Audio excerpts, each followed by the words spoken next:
बाबा साहब अमर रहे, बाबा साहब अमर रहे।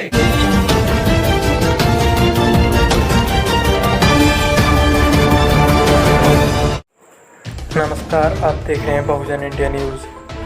रामदास अठावले फाउंडेशन एवं रिपब्लिक पार्टी ऑफ इंडिया के तत्वाधान में हुरी का नगला में एक मीटिंग का आयोजन किया गया, जिसमें मुख्य वक्ता के रूप में तेजपाल गौतम उपाध्यक्ष उत्तर प्रदेश एवं मुख्य अतिथि अजीत गौतम उत्तर प्रदेश एवं राष्ट्रीय कार्यकारिणी सदस्य रहे और अध्यक्षता छीतर सिंह समाज सेवी ने की और विशिष्ट अतिथियों के रूप में एडवोकेट बने सिंह तेरा प्रदेश अध्यक्ष राजस्थान, अनंत कुमार सुराणा प्रदेश महासचिव राजस्थान, श्याम सुंदर बर्मन पत्रकार प्रदेश मीडिया प्रभारी राजस्थान, भगवान सिंह परमार राष्ट्रीय कवि एवं प्रदेश प्रवक्ता राजस्थान एवं जिला अध्यक्ष राजेश कुमार भरतपुर रहे। मुख्य अतिथि अजीत गौतम ने रामदास अठावले फाउंडेशन की गतिविधियों को बारीकी से बताया और रामदास अठावले केंद्रीय मंत्री भारत सरकार की विचारधारा को गांव-गांव ढाड़ी-ढाड़ी पहुंचाने का संकल्प दिलाया और विशिष्ट अतिथियों ने सामाजिक बुराइयों एवं सामाजिक कुरीतियों को बंद करने का लोगों को संदेश दिया एवं बाबा साहेब डॉक्टर भीमराव अंबेडकर के विचारों को आत्मसात करने का वचन दिया। इस अवसर पर पूरन, बनय सिंह, कप्तान, वीरेंद्र, सत्यवीर, भगवान सिंह, देवी सिंह, साहब सिंह, शांति देवी, भवरी देवी, दिमलेश, पुष्पा आदि लोग मौजूद रहे और मंच संचालन का कार्य वरिष्ठ पत्रकार श्याम सुंदर बर्मन ने किया। रत्न डॉक्टर बी.आर. अम्बेडकर जी के चरणों में श्रद्धा सुमन अर्पित करता हूँ। इस समाज में जन्मे हमारे महापुरुष सभी के चरणों में मैं श्रद्धा सुमन अर्पित करता हूँ। आज की इस कार्यक्रम की अध्यक्षता कर रहे हमारे अध्यक्ष श्री छीतर सिंह जी और इस रामदास अठावले फाउंडेशन के आरपीआई के राष्ट्रीय अध्यक्ष व संरक्षक माननीय रामदास अठावले केंद्रीय मंत्री, जो आज उनके मार्गदर्शन अनुसार हमें आपके बीच में आए हैं और मौका मिला है, उन्होंने जिम्मेदारी दी तो आप लोगों के दर्शन और आशीर्वाद हमें मिला। इस कार्यक्रम में राजस्थान प्रदेश के प्रदेश अध्यक्ष श्री बनय सिंह एडवोकेट जी और हमारे साथ हमारे बड़े भाई चलकर आए प्रदेश उपाध्यक्ष उत्तर प्रदेश श्री तेजपाल जी गौतम जी और हमारे राजस्थान के प्रदेश महासचिव श्री अनिल सुराणा जी और हमारे राष्ट्रीय कवि जो उनका आज हमें मार्गदर्शन मिला, उनकी कविताओं से मुझे बहुत प्रेरणा मिली, जो राष्ट्रीय लेवल के कवि हैं। मैं उनका बहुत बहुत स्वागत करता हूँ इस कार्यक्रम में। भगवान सिंह ब्रह्म जी और हमारे संचालन कर रहे श्याम सुंदर बर्मन जी और हमारे साथ चलकर आए भाई साहब राजेश जी, प्रेम सिंह जी और सभी इस ग्राम वासियों के लिए मैं अपनी तरफ से जय भीम प्रणाम करता हूँ। आज बहुत सारी चर्चाएं हो चुकी हैं आप लोगों के बीच में, बहुत बहुत बड़े बड़े विद्वान आए। मैं तो बहुत छोटी उम्र है, मैं क्या आप लोगों के बीच में बताऊंगा, मगर फिर भी प्रयास करूंगा मैं कुछ चीज़ों को आपका प्रकाश डालने का। जो आज हम लोग ये अच्छा शुद्ध पानी जल पान करते हैं हम लोग, इसकी कीमत चुकाने का काम हमारे एक व्यक्ति ने किया है। आज तक हम उस व्यक्ति का उस समय पर नाम भी लेना अच्छा नहीं समझते हैं, उसमें हम लोगों को बू आती है, हमको अच्छा नहीं लगता है कि दूसरे समाज के लोग बाबा साहब का नाम हमारे साथ जुड़ जाएगा तो वो लोग हमसे घृणा करेंगे। मगर आप लोगों को ये नहीं मालूम, हमारे साथ बाबा साहब का नाम जुड़ जाएगा तो और समाज के लोग हमारा सम्मान करेंगे। आज इस चीज़ के लिए हमारे समाज के हमारे बुजुर्ग इस चीज़ के लिए जिम्मेदार हैं। जो आज युवा पीढ़ी है, उन्होंने कभी माताएं बहनों ने भी कभी अपने परिवार में हमारे समाज के महापुरुषों की कभी चर्चा नहीं की, कभी ये नहीं बताया बाबा साहब ने आपके लिए क्या किया था, गौतम बुद्ध जी ने आपके लिए क्या दिया, पैरा स्वामी ने आपके लिए क्या किया था। अन्य समाज में बहुत सारे हमारे महापुरुष जन्म में उन्होंने हमारे लिए कुर्बानियाँ दी, हमारे लिए जान न्यौछावर कर दी, मगर आज तक हमारे समाज में ये चीज़ बताने का काम नहीं किया। मैं आज आप सभी लोगों को बुरा बेशक लग जाए, इन मंदिरों में आप पत्थर के पीछे सिर मारते रहना, मगर आपका कुछ भला होने वाला नहीं है। आप इनसे कह देना मेरा बिगाड़ पा, मेरे परिवार का बिगाड़ दे, मैं एड्रेस दे के जाऊँगा, मेरे एक बच्चे का भी कोई बाल बागा कर दे पत्थर, तो मैं आप जो चाहे तो मैं आने के लिए तैयार हूँ। जो आज है हम तो बाबा साहब की बदौलत है। इन्होंने आज 4 बच्चों की कुर्बानी दी, उन्होंने कीमत चुकाने का काम किया। आज हम कपड़े पहनने का काम कर रहे हैं, उन्होंने एक बच्चे से कीमत चुकाई, दूसरे बच्चे से कीमत चुकाई, उन्होंने कीमत हमारे लिए अपने बच्चों से चुकाई। आज हम कपड़ा लेने जाएंगे तो किसी व्यापारी को या कपड़े वाले को पैसा देके तो कपड़ा लेंगे, तब अपने शरीर पे ग्रहण करेंगे, उससे पहले नहीं कर सकते। हम किसी को गैर पैसे दे कोई भी चीज़ ले सकते हो। अभी आप लोगों ने हम किया, क्या कोई दुकानदार आपको फ्री में दे देगा? उसकी आपने कीमत चुकाई, पहले पैसा दिया, उसके बाद एक बिस्किट की पैकेट आपको दी। इसीलिए बाबा साहब ने भी इस समाज के लिए कीमत चुकाई है। पहले बाबा साहब ने अपनी पत्नी को भी खोया, पत्नी भी मर गई, उनके पत्नी का इलाज नहीं कराया। बाबा साहब चाहते तो आज अरबपति और उनके पास धन दौलत की कोई कमी नहीं होती, क्योंकि वो समाजों के हाथ दूसरे धनाढ्य लोगों के हाथों में बिक जाते हैं। तो आज ये समाज इन नालियों में जो पानी भरा है ना, इसको पीने को भी नहीं मिलता। आज युवा पीढ़ी हंस के दिखा दिया, मैं देख रहा था हमारे कवि साहब बोल रहे थे मगर उसको हंस रहे थे, मगर जो आज बस संगठन से जुड़े और हमारे जो प्रदेश के प्रदेश अध्यक्ष व प्रदेश महासचिव जी आपके बीच में इन लोगों से जुड़ने का काम करें। आज जो हमारा रामदास अठावले फाउंडेशन जो बनाया हमारे माननीय मंत्री जी ने, जो केंद्र में मंत्री है, उनकी पार्टी भी है जो आरपीआई, जो बाबा साहब के ने बनाई थी अपने हाथों से, उस पार्टी के वो राष्ट्रीय अध्यक्ष हैं। उस राष्ट्रीय अध्यक्ष होने के नाते उन्होंने सोचा कि हमारे जो पार्टी में लोग हैं वो केवल शासन सत्ता का सुख भुगतने के लिए ये लोग पार्टी से जुड़ते हैं। मुझे एक संगठन की, सामाजिक संगठन की एक गठन करना चाहिए, जिससे कि जो संगठन हमारे समाज के बीच में जाएगा, समाज के लिए काम करेगा। तो हमारे समाज का काम करने का उद्देश्य है और हमारे माननीय मंत्री जी का ये उद्देश्य है और उनका उन्होंने एक हमको नारा दिए है, उनके बीच में हम आप लोगों को बीच में लेके चलते हैं। कोई सताए हमें बताए, कोई सताए हमें बताए, जाति तोड़ो समाज जोड़ो। आप लोगों को कोई भी सताता किसी भी तरीका कितना भी दबंग हो, हमारे इस संगठन के माध्यम से, इस संगठन का छोटे से छोटा हमारे पदाधिकारी और सिपाही आपके बीच में होंगे। आप उनसे अपनी शिकायत कीजिए और हम आपके बीच में आकर आपकी लड़ाई लड़ने का काम करेंगे। इसके बाद हमारा तीसरा मूल मंत्र है, मजदूरी छोड़ो व्यापार अपनाओ। मजदूरी छोड़ो व्यापार अपनाओ। मैं युवाओं से कहना चाहता हूँ, आज हमारा मंत्री जी के पास जो विभाग है वहाँ से छोटे छोटे उद्योग लगाने के लिए बहुत सारा पैसा बहुत कम इंटरेस्ट ब्याज पे दिया जाता है, मार्जिन भी काफ़ी दी जाती है उसमें।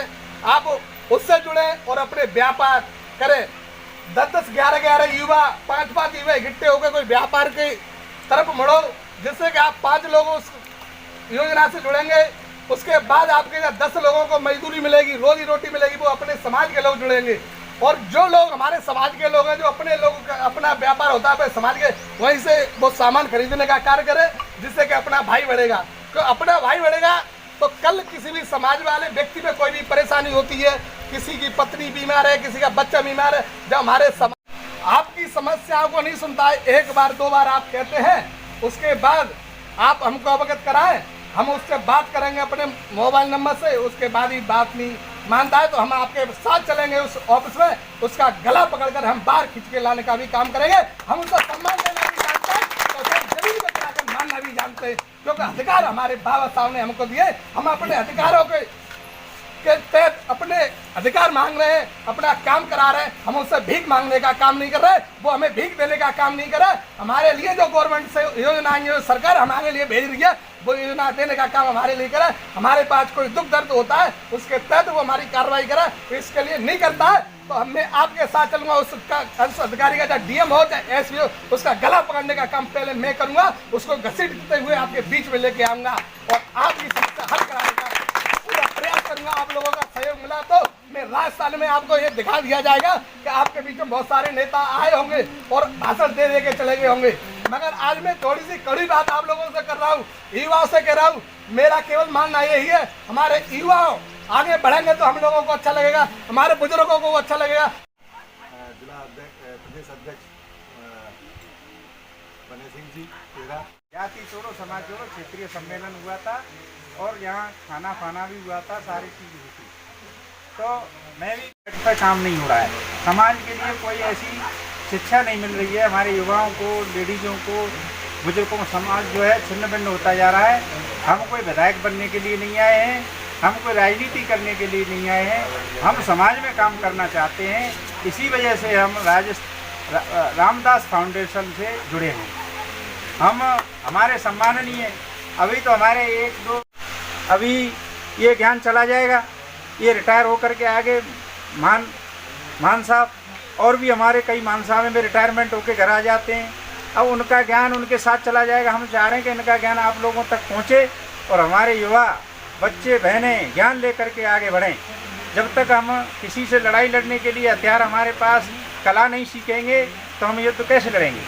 तो इसी क्रम में हम आज जो तुम्हारे गांव में हम 4-5 दिन से मैं और अनिल सुराना जी जो तैयारी कर रहे थे, 10-15 दिन से हम लगे हुए थे कि भाई कहाँ से हम चुनें, कैसे हम स्टार्टिंग करें। हमने कही भाई नगला ग्राम खोरी सही है, वहाँ हमारी आबादी भी अच्छी है, लोग हमें सुनते भी हैं। और आपके लिए हम शासन प्रशासन से लड़कर न्याय दिलाना, हक अधिकार दिलाने के लिए आपके बीच में आए। लेकिन हमें आपकी आवश्यकता होगी, क्योंकि नेता है, ज़रूरत होती है पब्लिक की और पब्लिक की ज़रूरत होती है नेता की। तो ये पर्दा तना हुआ है, इसमें भी 4 रस्सियों की ज़रूरत पड़ी है, 4 खम्भों की ज़रूरत पड़ी है। अगर इन 4 रस्सियों को या 4 खम्भों को खोल दिया जाए तो हो सकता है ये पर्दा जो हिल रहा है ये नीचे जा पड़ेगा। इसी प्रकार से 4 भाइयों का सहयोग हमारे प्रदेश अध्यक्ष एडवोकेट बनी सिंह जी को मिलता रहा, या अनिल सोराना जी को मिलता रहा, या अन्य पदाधिकारियों को मिलता रहा। तो जैसे ये पर्दा हट रहा है, ऐसे आपकी विधानसभा जयपुर और दिल्ली की पार्लियामेंट को आपकी समस्या के लिए हिला देंगे। मेरे पास इतना पैसा नहीं है कि मैं 2 वक्त की रोटी खा सकूं। तो रामाबाई अम्बेडकर जी ने, उनकी पत्नी ने, बाबा साहब जी ने जो उपड़े कंडे बेचती थी, उनको बेचती थी, थापती थी, उनको पैसा बाबा साहब की शिक्षा के लिए भेजा और अपनी बेटी दुनिया से चली गई। लेकिन अपनी बेटी की दवाई नहीं कराई कि मेरा पति पड़ जाए तो सारी समस्या हल हो जाएगी।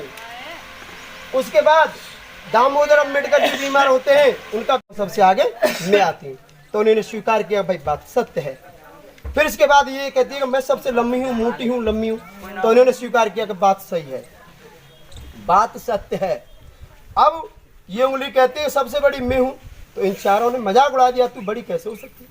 इसने कहा जहाँ झगड़ा झट्टा होता है ना, तो सबसे पहले मैं निकलती हूँ, गोली निकाल दूंगा, जे कर दूंगा, वो कर दूंगा, बस बर्बाद दूंगा, तू समझ क्या रखा है और चल के बताए वहाँ पे नाले पे पानी मेरे खेत में चलेगा, तो सबसे पहले मैं आती हूँ। इसने कहा भाई बात तो सही है, झगड़े में तू आगे निकला। अब ये उठा कहता है कि नहीं सबसे बड़ा मैं हूँ। तो इन्होंने कहा है गुप्ते बेटा बेटे बैगन से तू कैसे बड़ा है। कहा कि सुन, जहाँ तहसील में मैंने उठा टेक दिया, किसी का बाप उठाने वाला नहीं है, तो इसलिए मैं बड़ा हूँ। तो जब युद्ध हुआ तो एक एक करके जब 5 पिटे, फिर इन्होंने समझौता किया कि भाई ना तू बड़ा ना मैं बड़ा, अब सब हम एक है, एक हो जाओ, तो मुक्ता बना, अगले वाले 5 छोड़ दी। तो सबको संगठन में जुड़ना पड़ेगा, तभी सफलता मिल सकती है, नहीं तो नहीं मिल सकती। और मेरा तो कहना ये है, हमारी समाज को, सर्व समाज को, कोई भी समाज के लोग बैठे हों, दबे कुचले होते वो गलत ही माने जाते हैं, मान के चलो।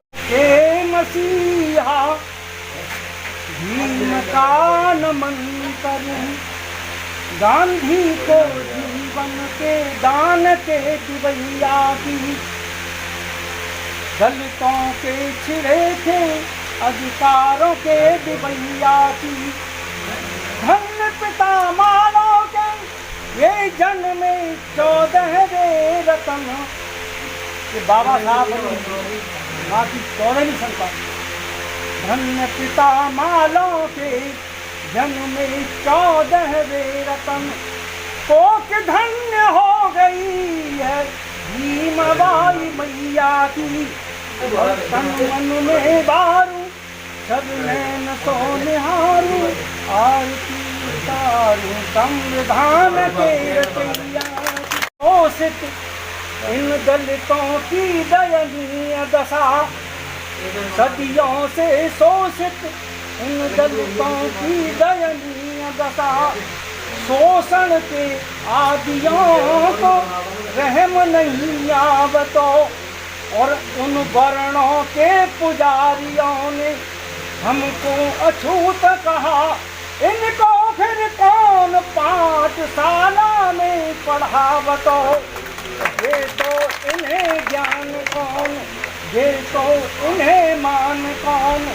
लंदन में दलितों का क्रंदन को सुनावतो आरक्षण संरक्षण हम दलितों को देतो कौन भारत में बाबा जो विधान ना बना यतीमों को बाबा ने गले लगाया बाबा ने गले लगाया और हक हासिल करने बाबा ने सोता दलित जगाया ये सोता दलित जगाया और उजड़े दलितों के उपवन में भीम ने रंग बिखेरा वो बाबा भीम है मेरा वो बाबा भीम है मेरा। देखो एक गीत है जहाँ गीत का एंड होता है आप ही समझ में आता है तो आप जोरदार तालियां बजाइए तो ऐसा लगे सामने क्या यह सर्वधर्म समभावों का अनुपम संविधान बनाया अनुपम संविधान बनाया बाबा ने खंडित होने से कि भारत देश बचाया ये भारत देश बचाया इसीलिए तो घट घट में बाबा का हुआ बसेरा वो बाबा भी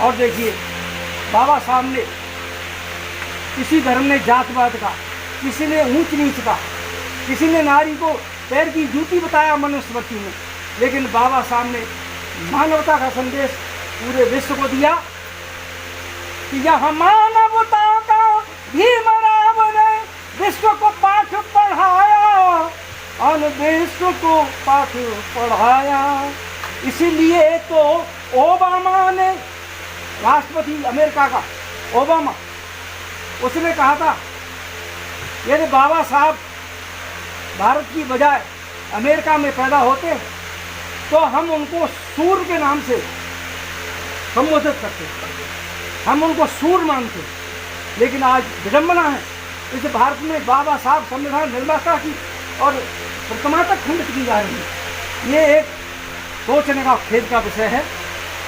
यहाँ मानवता का भीमराव ने विश्व को पाठ पढ़ाया और इसीलिए तो ओबामा ने भीम को सूर्य बताया और ये सूना मानचित्र भारत का सूना मानचित्र भारत का भीम ने सूना मानचित्र भारत का बन गया भीम तेरा वो बाबा भी और उसी का परिणाम है कि आज उनकी समझ में आ रहा है कि बाबा साहब क्या थे सिवाय बाबा साहब के अब कोई चारा नहीं है ये अराजकता जातवाद धर्मांधता इन सब का खात्मा करने के लिए बाबा साहब मिशन की ओर जाना जरूरी है उस कारोबार को आगे बढ़ाना जरूरी है और उसका परिणाम सामने आज हमारे सामने पदाधिकारी आए हुए हैं ये उसी मिशन के आदमी हैं कि अब पूरब पश्चिम उत्तर दक्षिण गूंज रहे हैं नारे और गूंज रहे हैं नारे अब हर मानवतावादी खुलकर जय जय भीम पुकारे अब जय जय भीम पुकारे जब तक नभ में सूरज चंदा ये नाम रहेगा तेरा वो बाबा भी मेरा और कल्याणकारी संविधान विश्व का सबसे विशालतम संविधान है, धर्मनिरपेक्ष संविधान है। इसीलिए बाबा साहब ने एक काम किया संविधान के साथ कि तूने दशा दिशा का बोध करा, देकर ज्ञान उजाला। हमारी क्या दशा थी, हमारी क्या दुर्दशा थी, इसका कोई बोध नहीं था। ये सब बाबा साहब ने बताया कि तूने दिशा दशा का बोध कराया, करके ज्ञान उजाला, और करके ज्ञान उजाला। और बाबा ने सारे आम जलाया, जो कानून था काला। मन समृद्धि को जलाया बाबा ने सारे आम जलाया, जो कानून था काला, और जो कानून था काला। अब नाम भीम का रटते रटते होता रोज सवेरा। ओ बाबा वीर, ओ बाबा वीर। थोड़ा लंबी रचना की एक चालान और बाबा साहब का वो त्याग बलिदान देखिए, हमें उस पर मर मिटना चाहिए। बाबा साहब ने क्या देखना, इन 4 पंक्तियों मैंने बात कहने की कोशिश की है कि निज खून पसीना बहा दिया, दिन रात भीम ना सोया, दिन रात भीम ना सोया। और दर्द का दरिया पी करके भी भीम कभी ना रोया, और भीम कभी ना रोया। और इन दलितों का संकट हरने को और झेला कष्ट घनेरा, वो बाबा भी मेरा। वो अब अंतिम है श्रद्धांजलि समर्पण।